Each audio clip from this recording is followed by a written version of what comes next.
Hi, I'm Mike Steven and this is Gear Up. Today we're going to talk about car racks. So basically, you got your bicycle, but you want to transport it somewhere. With the addition of e-bikes, bikes have gotten heavier, so racks have gotten a little bit beefier and tougher to combat that. And that brings me to this guy. So this piece of the mechanism right here is actually an electric lift, very similar to an electric jack on your trailer. This guy here will lift the bike rack down to the ground and then back up.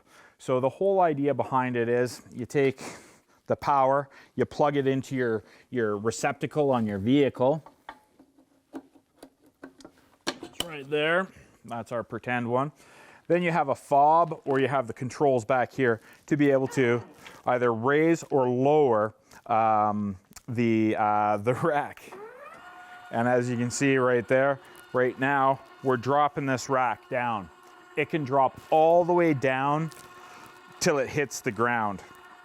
It does move fairly slow, but in comparison to slinging a 50-pound e-bike up onto a rack, this allows you to bring the rack right down to the ground where you can roll it on. So we'll just kind of let that get down nice and low. And then once this is down nice and low, you can wheel your bikes up. Each one of these trays here is designed for a wheel. And with this particular rack, the bike that sits here will get gripped on the frame by this guy. You just tighten it down, it grabs a hold of the tube of the bike, and it's actually got a ratcheting system that's designed to not have too much crushing power to damage a carbon frame, something high-end, something nice like that. As I previously discussed, most e-bikes are in around 50 pounds, and you just have to make sure that your rack can handle 50 pounds, because the older racks were designed for about 36 to 38 pounds, whereas the newer e-bike racks are designed for 50, 55 pounds.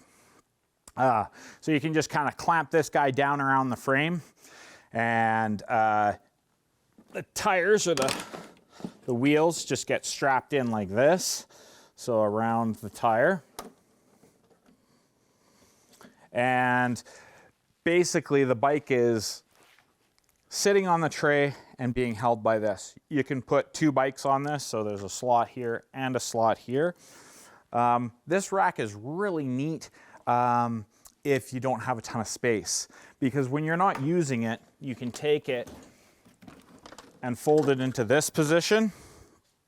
And if you take it off your rack, it actually has wheels on the bottom that you can wheel it into your shop. So if you do want to take the rack on and off the vehicle, it's a great one for that. So this is what's called a platform rack. And they've kind of thought of everything, because if you want to get into the back of your vehicle, all you have to do, you can do this with the bikes on as well. You push this little guy here and this folds down. This rack is designed to be able to support that kind of load with the bikes on it. So you can get into your hatchback, your tailgate, whatever you need to get into. Then you kind of put it down. Under here, there's a ramp. So this is designed to be able to roll it up. So if you don't have this beauty little attachment here, because this piece is separate to this piece. This is one piece of the puzzle. This is the rack. So this is just an electric hoist. This is the actual rack. So, gotta make sure you put the arrow in the right place. Once you have the bikes on there, then you can return the rack. Whoops, let's go the right way. Then you can return the rack up to full height. And it'll take a little bit of time to do this. But you can see that the rack's coming up.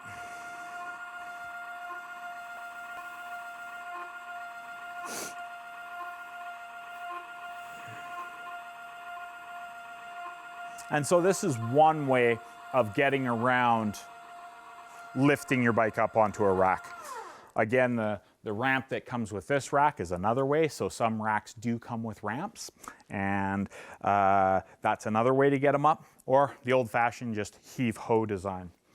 So I'm just going to run off and I'm going to attach another rack to this setup, and we'll start talking about that one, because there's different ways to attach the racks onto the vehicle and different ways to attach the bicycles onto the rack. So this was using this clamping system.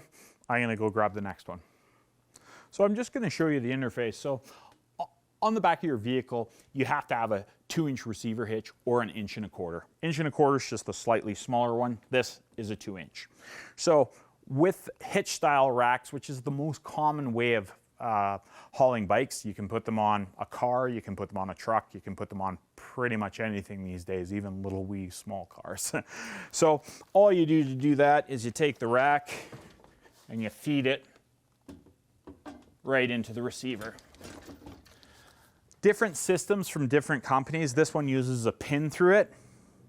There's other systems that use a knob that you spin that I'll show you later, but this one you just put a pin through it just like you would with a trailer, and away you go from there. So how this rack differs from the first one is this one has a center mast. So this guy can flip up into place. You put your wheels in there. You would drive this down over top of the frame, and that's what holds the bike in place. To take it off, you just push the button and slide it up. Most platform racks, do double check with the rack that you're looking at, but most platform racks are lockable. For example, these ones have locks here so that you can't move the arm up and down. The other neat feature on most racks out there these days that's happening is a fold down feature. So again, you want to get into the hatchback of your vehicle, you can fold the rack down with the bicycles on it, get something out of your hatchback or drop your tailgate, put it away, and then you can pull it back up into position. The mast does fold away for when you're not using it. So if you're not using it and you don't want it in the way of your tailgate, you can just have it down like that. So this guy is also able to fold up against the vehicle. So again, to get it further out of the way, you can take this guy here, again, flip this, and now you can fold it right up out of the way so it's compact against the vehicle. So this system, both these systems that I've shown you so far, attach the bicycle to the by using the frame. So that long claw arm that came down onto the frame, or on that first rack, the pincers that grab a hold of the frame. The next rack I'm going to grab you is my personal favorite style, because the only part of the rack that touches your bicycle, or the only part of your bicycle that touches the rack, is your tires. So I'm going to go grab that one and we'll check it out. So this rack has some unique features. One feature it uses is it doesn't use a pin to hold the rack in the receiver. So if you look at this piece right here, this wedge, as I dial this red knob here, that is going to expand in the trailer hitch and it will hold it in place. So not only does it hold it in place, but it also gets rid of any slop that could possibly be in the rack, because it's just opening and expanding and making this piece basically force up against the inside walls of the receiver. So we'll just toss this guy on. There we go. So some of the features on this guy, again, this is right now tucked up against your vehicle. You just hit that and it'll fold down into position. You bring these arms here, there's a push button here, and you bring these arms up and out of the way. You take this arm, swing it up and out of the way. And what you're going to do here is you're going to put the bicycle's front wheel into here, right into there. You're going to lift this up over, push down on top of the front wheel. That'll hold the bike. It'll take the weight of the bike, it'll take the sway of the bike, it'll take everything. Then you just have to do up the cradle at the back. And again, very similar to a snowboard ratchet. You just pop it in there. And I think this one you can ratchet. Oh no, you just pull it from the bottom and release it with a touch of a finger. So again, the reason I really like this rack is because Your tire is here, your tire is in that tray, and your tire is here.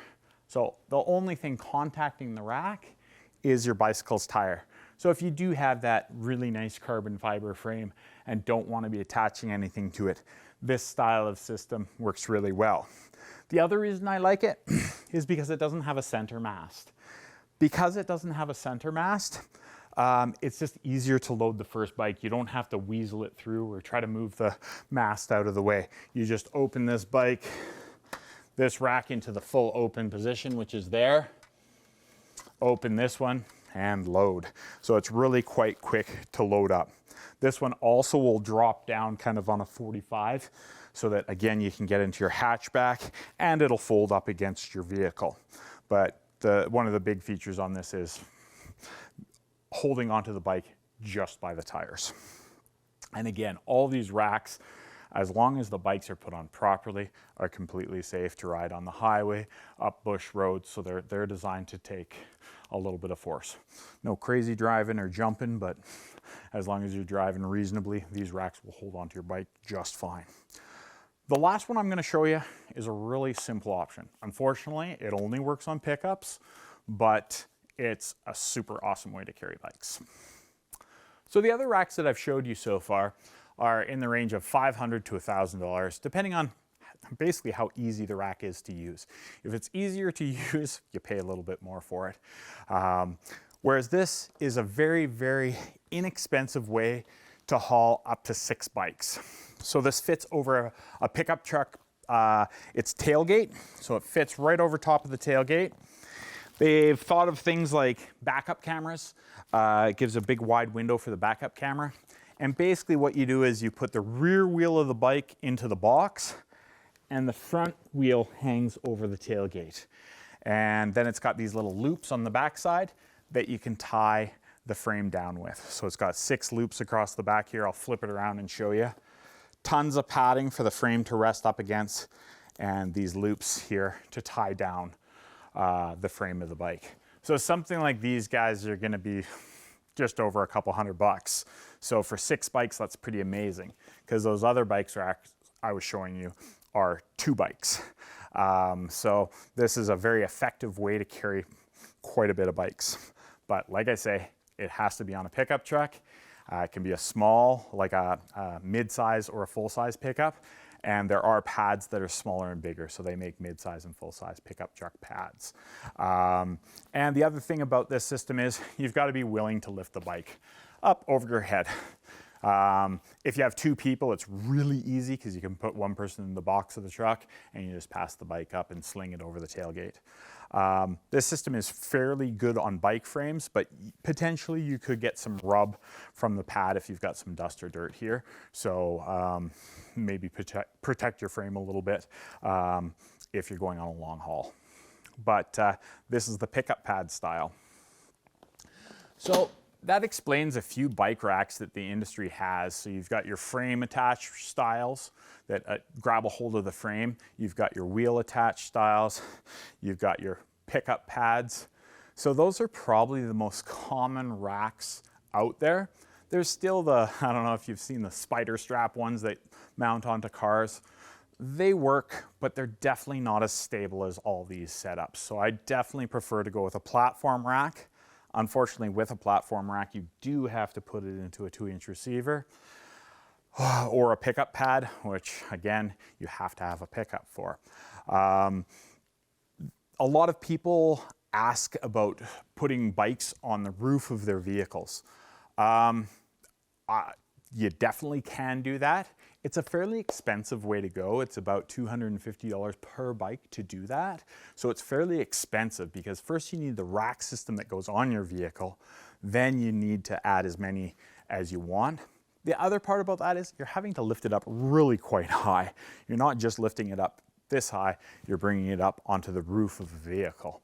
So it's not as user-friendly. And a few things that sometimes people don't think about is your fuel mileage definitely goes out the window because the bike is up high. It's pushing through the wind all the way on that trip to the coast or wherever you're going. The other thing about it is bugs. You know, by the time you finish getting to where you're going, you basically have to clean your bike because bugs hit the bike, and unfortunately the bugs have acidic or something that beats up frames, isn't nice to suspension, so you really do need to clean it. Even if you don't mind the look of it, you need to clean all the bugs off or wrap them somehow on top of your vehicle. Whereas in behind your vehicle, A, they're in your wind slip, so they're not costing you any extra fuel. B, they're out of the way of things, so like nothing's hitting them. So they're quite well protected from bugs and other stuff like that. But hopefully I've gone over a little bit with car bicycle racks that to help you in your purchase of one.